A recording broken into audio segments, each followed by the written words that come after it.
मला वाटतं सगळ्यात मोठा माझा प्रॉफिट काहीतरी 7,500 झाला आतापर्यंत, म्हणजे शिकतच. क्या बात आहे, एका शिकत- दिवसामध्ये 7,500 रुपये. हो, 7,500, कधी सर 6,000 झाला, कधी 5,500 झाला. आणि त्या वा. ह्याच्यावर मी तुमच्या फक्त शिकवण्याच्या ह्याच्यावर मी आतापर्यंत माझं जे घर होतं ते चालवत आली तर.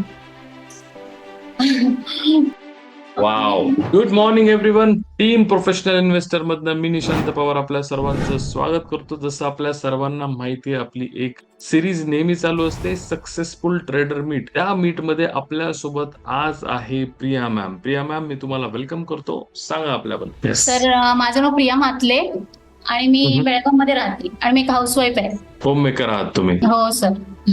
होम मेकर म्हणजे सर, पहिलं माझा जॉब होता, मी मध्ये होती सिनियर पोस्टला. अरे वा. मुलीमुळे मला जॉब तो सोडावा लागला आणि मग आता 9 वर्षानंतर माझं स्टार्ट आता म्हणजे माझी कमाई स्टार्ट झाली. तेव्हा 9 वर्षात मी फक्त घरी अशी होती. म्हणजे काही प्रयत्न केले सर मी, ऑनलाईन जॉब बघितले खूप, म्हणजे जे कॉपी पेस्ट वाले जॉब बघितले, पण असं होत नव्हतं. ते काम पूर्ण होत होतं पण त्याचे पैसे येत नव्हते. अरे बापरे.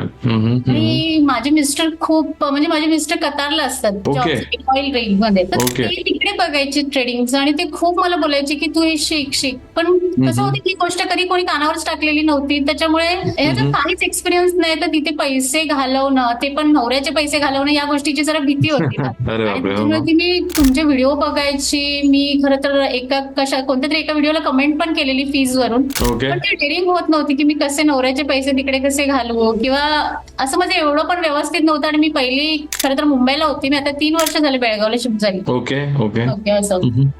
आणि एक दिवस असंच तुमचे व्हिडिओ बघत मग शिवम सरांना कॉन्टॅक्ट झाला आणि त्यांना मी 23 मध्ये कॉन्टॅक्ट केलेला खरं तर. पण तरी मला ती डेअरिंग होत नव्हती. म्हणजे त्यांनी मला व्हिडिओ पाठवलेला की मॅम तुम्ही हा व्हिडिओ बघा आणि नंतर कन्फर्म करा की तुम्हाला ऍडमिशन घ्यायचंय की नाही. माझी डेअरिंग झाली नव्हती. पण माझे मिस्टर खूप लागलेले त्या मागे की तू कर, माझे मित्र करतात, मला वेळ मिळत नाही पण तू कर. असं झालं की मी हळूहळू तुमचे व्हिडिओ बघितले, परत असंच थोडे व्हिडिओ युट्यूबचे बघून स्टार्ट केलं. पण मला ना कधीही ते पॅटर्न समजलेच नाही. एकच माहिती होतं की मार्केट पडते म्हणजे रेड कॅन्डल, चढते म्हणजे ग्रीन कॅन्डल. बाकी ते कसं, ना टाइम फ्रेम, ना काहीच माहिती नव्हतं. काही याच्यानंतर मी त्याच्याकडे दुर्लक्ष केलं आणि फक्त ते SIP समजून घेतली आणि SIP फक्त स्टार्ट केली. थोडंसं ते फक्त झालं. पण मी तरी पण तुमचे व्हिडिओ बघायचे थांबवलं नव्हतं. अचानक शिवम सरांचा आता मला वाटतं 24ला एंडिंग मध्ये काहीतरी फोन आला आणि त्यावेळेस तर सर माझ्या मिस्टरांचं काम थांबलेलं होतं. ते म्हणजे पूर्णच थांबलेलं आणि मला काही कळत नव्हतं मी कुठे काय करू काय. एक तर माझी मुलगी पण 9वीला आहे आणि घरचं ते मला टेन्शन आलं. त्याच्यात वॉर चालू झाल्यामुळे ते पूर्णच थांबलं गेलं. आणि त्या दिवशी सर मी स्वामींना मानते, त्यामुळे काय झालं की अचानक सरांचा मेसेज आला आणि माझे मिस्टर इथेच होते.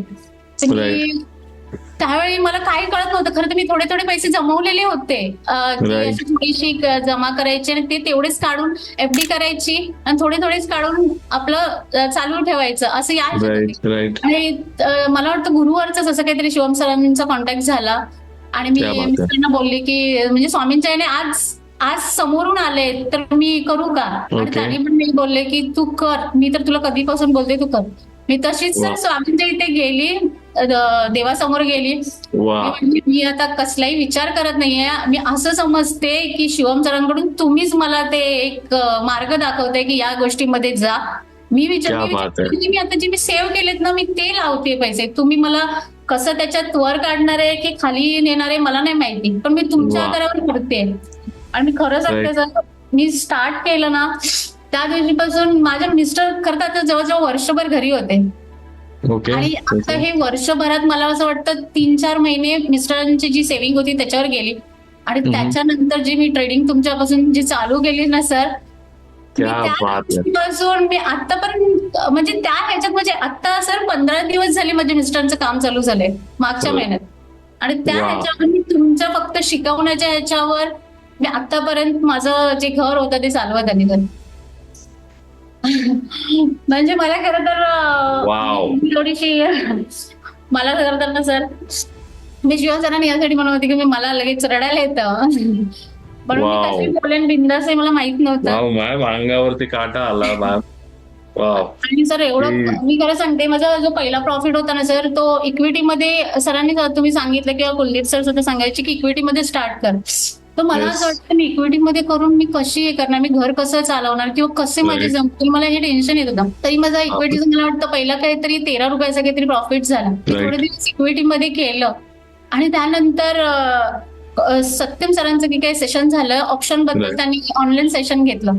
राईट. त्यांनी सांगितलेलं की 10 ते 12 रुपयाचंच प्रीमियम घ्यायचं आणि स्टार्ट करायचं, मोठं प्रीमियम घेऊ नका. आणि Right. सर माझं पहिलं ऑप्शनचं हे होतं ज्याच्यामध्ये मी काहीतरी 340 रुपये पैसे हे केलेले होते प्रीमियम, आणि त्याचे मला डायरेक्ट 450 झाले, जे मला खरंच वाटत नव्हतं की खरंच असं होईल का.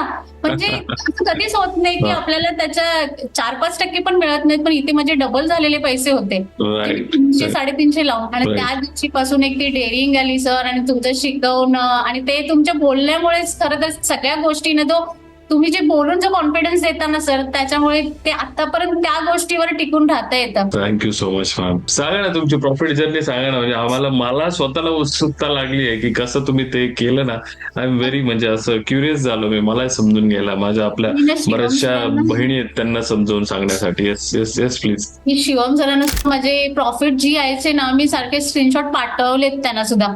Right right. मला माहिती नाही, मी शिकत मी ना सर, जेव्हा तुमचं पहिलं M1 झालं ते मी ते काय केलं, सकाळ तुमचं सेशन झालं की त्याचं रेकॉर्डिंग बघायची, 2-3 वेळा बघायची, कंटिन्यू थांबून त्याचे नोट्स काढायचे. त्याच्यावरून माझं हळूहळू स्टार्ट झालं. त्याच्यानंतर M2 स्टार्ट झाल्यानंतर सेम झालं की सकाळी सेशन करायचं, सकाळी व्यवस्थित बघायचं, संध्याकाळी नोट्स काढायचे. असं केलं. आणि परत संध्याकाळी त्या सगळ्या तुमच्या ज्या 12 एंट्रीज वगैरे तुम्ही सांगितल्या सगळ्या लिहून ठेवायच्या, संध्याकाळी अभ्यास करायचं, आणि सकाळी जसं तुम्ही सांगितलेलं की जर त्या ह्याच्यामध्ये ट्रेड येतोय तरच घ्या, तर त्याप्रमाणे करायचे. कधी लॉस झाला सर, पण तो लॉस हा माझ्या गोष्टीमुळे होता की कधी कधी काय होतं आपल्याला थांबायला होत नाही, आणि जाऊन बस का वाया घालवायचा, या ह्याने आपण करतो ना, तिथे कुठेतरी मी स्वतःच्या याने, आणि तिथे मला माझी चूकही कळत होती की मी या गोष्टीमध्ये की मी चुकली आहे. तेही झालं. पण आतापर्यंत सर खरंच म्हणजे मला वाटतं सगळ्यात मोठा माझा प्रॉफिट काहीतरी 7,500 झाला आतापर्यंत, म्हणजे शिकतच. राईट. सिंगल डे बद्दल बोलताय. हो. क्या बात आहे. एका दिवसामध्ये 7,500 रुपये. हो, 7,500. कधी सर 6,000 झाला, कधी 5,500 झाला. मी तर सर शिवम सरांना कंटिन्यू 3-4 दिवस माझं स्क्रीनशॉट पाठवलेत की मला सर असं प्रॉफिट होतंय म्हणून. म्हणजे एवढं छान सर. मी खरं सांगते, माझे मिस्टर मला ना स्वतःहून म्हणजे समोरून विचारत नाहीत की आज प्रॉफिट झाला की लॉस झाला, कारण त्यांना असं वाटतं की मी लॉस झाला तर मी टेन्शन घेईन, प्रॉफिट त्यांना लगेच सांगते. पण माझी मम्मी ना, मी जेव्हा माहेरी गेलेली तेव्हा माझ्या मम्मीने ते सेशन चालू असताना बघितलं तुम्हाला, आणि ती म्हणायला लागली की किती छान बोलतात, हे वाटत नाही ते की आपल्यातले नाही, जसं आपल्यातलेच म्हणजे निशाण जर आपल्यातलेच सारखे वाटतात.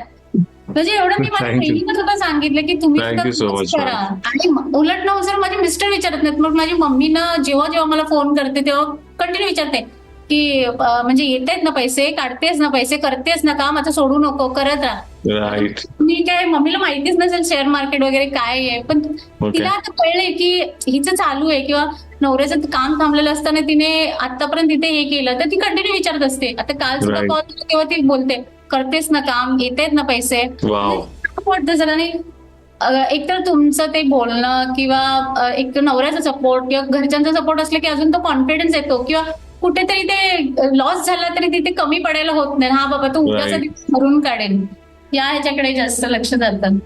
Wow ma'am, wow. सर तुमच्यामुळे 2 वर्षानंतर माझं म्हणजे मी कमवायला लागली आहे.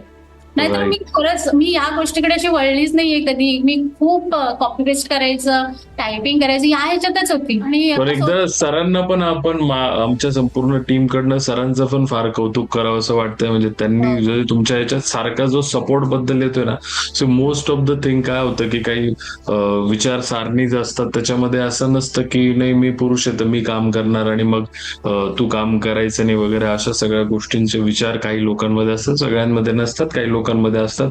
पण मला सरांचं फार कौतुक करावं असं वाटेल की त्यांनी स्वतः पाठीमागे लागून तुमच्या सपोर्ट देऊन. आणि मला ते वाक्य फार आवडलं का ते तुम्हाला प्रॉफिट लॉस विचारत नाही, कारण की तुम्हाला प्रेशर नको यायला या कारणाने. So that is very beautiful thing की खरंच सरांचं पण जितकं कौतुक करावं तितकं कमी. खूप छान. त्यांनी हे केलं म्हणून मी खरं तर येऊ शकली याच्यामध्ये, नाहीतर मला हे डोक्यातही नव्हतं की मी शेअर मार्केट काय आहे किंवा कसं घुसायचं. पण ते एवढंच बोललेले की तू हे बघ की नक्की जिथे तू करतेस ना ते व्यवस्थित आहे का. आणि मी तेव्हा त्यांना ते समजून सांगितलं की मी खूप वर्षापासून त्यांचे व्हिडिओ बघते. आणि सर मी फक्त तुमचे ट्रेडिंगचेच व्हिडिओ नाही बघितले, तर मला वाटतं की तुम्ही काही व्हिडिओ असेही टाकलेले होते की अन्नदान वगैरे केलेलं, मला वाटतं बड्डेला काहीतरी होते. मी सगळे ते बघत राहायची. आणि काय होतं की फक्त शिक्षण नाही तर ते बाकीच्या गोष्टीही तुमचा चांगुलपणा म्हणा किंवा त्याही गोष्टी एक हे होत गेले की हा बाबा ज्या साईडला जातोय ते व्यवस्थित आहे. ते मी माझ्या मिस्टरना पण कॉन्फिडन्सने सांगू शकली की मी असं इथेच करेन, जे होईल ते होईल पण इथेच करूया. Right right right. एखादा नवीन व्यक्ती तुमचं व्हिडिओ बघतोय मॅम आणि त्याला वाटतंय की यार मॅडमला बघून मी पण इन्स्पायर झालोय आणि आता मलाही शेअर मार्केटमध्ये यायचं, त्याला काय सल्ला द्याल तुम्ही की काय केलं पाहिजे त्यांनी? सर खरंच शेअर मार्केटवर मध्ये सगळ्यांनी यावं, कारण मला असं वाटतं की जेवढं शेअर मार्केटमध्ये जो पैसा मिळतोय ना तो कुठेही मिळत नाही. फक्त एवढंच आहे की पूर्ण नॉलेज घेतलं पाहिजे, खूप अभ्यास केला पाहिजे. कारण मी सुद्धा सहन केलंय सर, जेव्हा मी खूप अभ्यास करून बसते त्या दिवशी माझं प्रॉफिट होतं, कधी कधी मला वेळ मिळाला नाही आणि जर ती गोष्ट करायला गेली तर कारण माझा कॉन्फिडन्स नसतो आणि कोणत्या तरी गोष्टीमध्ये मी एक्झिट तरी करते ना तर थांबून राहते आणि त्यामुळे मी लॉस करून घेते. त्याच्यामुळे खरंच जर तुमच्यासारखे गुरु मिळत असतील आणि एवढं छान शिकवणारं असेल, आणि सगळ्यात खरंच सांगते तुमच्या बरोबर शिवम सर असू देत, Satyam sir, Dhanraj sir, Kuldeep sir, सगळेच म्हणजे रुमा मॅम सुद्धा जेव्हा जेव्हा मेसेज टाकला तरी सगळ्यांचे लगेच रिप्लाय येतात. आणि मेन सपोर्ट आहे ना त्याच्यामुळे कुठे थांबता येत नाही सर. सर मी एका प्रॉब्लेम मध्ये सुद्धा म्हणजे एका एंट्रीला सुद्धा अडकलेली, त्यावेळेस सुद्धा कुलदीप सरांना मेसेज टाकल्यानंतर लगेच त्यांचा रिप्लाय आला. म्हणजे एवढे छान असे क्विक रिप्लाय येतात ना, त्याच्यामुळे भीती वाटत नाही की इकडे कुठे आम्ही अडलो तर आम्ही नुकसानमध्ये जाऊ, कोणतरी आम्हाला बाहेर काढणारं लगेच आहे. आणि छान सगळे सपोर्टही करतात. आता कुलदीप सर सुद्धा किंवा शिवम सर सुद्धा कॉल करून विचारतात की कसं चाललंय वगैरे, आणि त्या ह्याच्यामुळे अजून थोडासा कॉन्फिडन्स येतो. राईट. पण खरंच सगळ्यांनी करावं. मला तरी वाटतं की ज्या ज्या घरी म्हणजे लेडीज असंच बसून आहेत ना तर त्यांनी कॉन्फिडन्स थोडा आणावा आणि खरंच करावं. क्या बात आहे मॅम, क्या खरंच. पण मग तुमची ही स्टोरी आहे ना, त्या गृहिणींना ज्या घर सांभाळत आहे आणि घर सांभाळताना त्यांनी स्वतःचं जे करिअर आहे ते सॅक्रिफाईस केलंय, आणि त्या गृहिणींनी एकदा तुमचा हा व्हिडिओ बघितला तर त्यांना त्यांच्यातली ती शक्ती परत आठवेल की हा नाही मी पण करू शकते. आणि खरंच तुमचा हा व्हिडिओ खूप त्यांना इन्स्पायर करेल, कारण मी ज्यावेळी ऐकतोय ना बऱ्याचशा गोष्टी तर मला स्वतःला इन्स्पिरेशन भेटते. यार खरंच we are doing good thing, आणि खरंच करू शकतो माणूस जर त्याने ठरवलं आणि त्याच्यावर जिम्मेदारी पडली तर. 7 वर्ष काम सोडलेला व्यक्ती पण उठतो आणि तो पूर्ण सांभाळून घेतो. खूप सुंदर अशी इन्स्पिरेशन मिळाली मॅम मला पण. थँक्यू सो मच खरंच. थँक्यू सर, सगळ्यांना थँक्यू सांगा. मी माझं स्क्रीनशॉट सुद्धा पाठवते, तेव्हा मी शिवम सरांना पण बोलले की निशांत सरांना माझे स्क्रीनशॉट दाखवा आणि त्यांना थँक्यू सांगा. दाखवतात मला सर. तुमच्याकडून जे काही जे तुम्ही भगवद्गीतेचं वगैरे सांगताना मी मुद्दाम ना ते व्हिडिओ करून घेते आणि माझ्या मुलीला सांगते. मी प्रत्येक गोष्ट मी तुम्ही आता परवा सुद्धा काही गोष्टी सांगितल्या ज्या निगेटिव्ह पॉझिटिव्ह बद्दल, त्या मी सगळ्यांना माझ्या मुलीला दाखवते की बघ यांच्यामुळे मला शिकायला मिळतंय किंवा काहीतरी एक्स्ट्रा माझं नॉलेज होते किंवा माझी एक विचार करायची हे चेंज होते ना, ते तू पण बघ या गोष्टी. खरंच सर फक्त शेअर मार्केट नाही तर बाकीच्या पण काही चांगल्या गोष्टी तुमच्याकडून शिकायला मिळतात. आणि खूप कधी कधी ना सर तुम्ही जेव्हा काहीतरी सांगत असताना तेव्हा डोळ्यातनं पाणी येतं. एवढं कोणी आता डिटेलमध्ये कोणाचा काही संबंध नसतो काही सांगायचा पर्सनल लाईफशी, पण तुम्ही जेवढं सांगताना खूप छान वाटतं. एक शिक्षण पण आणि एक आपलं पुढचं आयुष्य म्हणा की आपण कसं जगलं पाहिजे, काय जगलं पाहिजे, या सगळ्या गोष्टी तुम्ही व्यवस्थित. Thank you sir. Thank you so much ma'am. आणि अजून एक गोष्ट छान सांगितली जी तुम्ही, की मला ते संभाषण जे आहे ना, तुम्ही तुमचे हजबंड तुमची डॉटर हे सगळे मिळून आज एक घर असं असतं की ते फायनान्स आमचा खराब आहे त्याच्याबद्दल चर्चा करत असतं, आणि एक घर असं आहे जे फायनान्स बद्दल चर्चा करत आहे. तर त्या घराचं फ्युचर मला दिसतंय की ते फ्युचर कुठल्या लेवलला जाईल. एकदम सुरेख असं तुमचं पूर्ण कुटुंबाचं फ्युचर होईल. म्हणजे तुमची आई तुमच्याशी फायनान्स बद्दल त्यांना माहिती नाही, पण त्यांचं संभाषण सुरू झालं की अशी गोष्ट आहे ज्याच्याने फायनान्स सुधरू शकतो. तुमची डॉटर आता तुमच्याकडनं ऐकते अबाउट फायनान्स, आणि सर तर आहेच, ते तुम्हाला सगळ्या जागी सपोर्ट करताच नाही. ते जी फॅमिली बनते ना ती जबरदस्त बनणार आहे मॅम, एकदम जबरदस्त. आणि खूप खूप ऑल द बेस्ट तुम्हाला संपूर्ण प्रोफेशनल इन्व्हेस्टर टीम कडनं. तुमचे हे जे प्रॉफिट्स आहेत त्याच्यावरती आणखीन झिरो वाढव अशी आम्ही ईश्वरचरणी प्रार्थना करतो. Thank you so much ma'am. Thank you sir. All the best तुम्हाला. थँक्यू. येस. तर हे होते आपले सक्सेसफुल ट्रेडर ज्यांनी स्टॉक मार्केटमध्ये एज्युकेशन घेऊन एक सक्सेसफुल ट्रेडर झाले. अशा स्टॉक मार्केटशी रिलेटेड कॉन्टेंटसाठी तुम्ही आपल्या चॅनल जाऊन चेक करू शकता, जिथे तुम्हाला बेसिकचं नॉलेज मिळेल, स्टॉक मार्केट बद्दल अधिक माहिती मिळेल. आणि स्टे ट्यून, अशाच सक्सेसफुल ट्रेडरच्या अजून इंटरव्ह्यू घेऊन येतोय मी लवकरच. Thank you so much.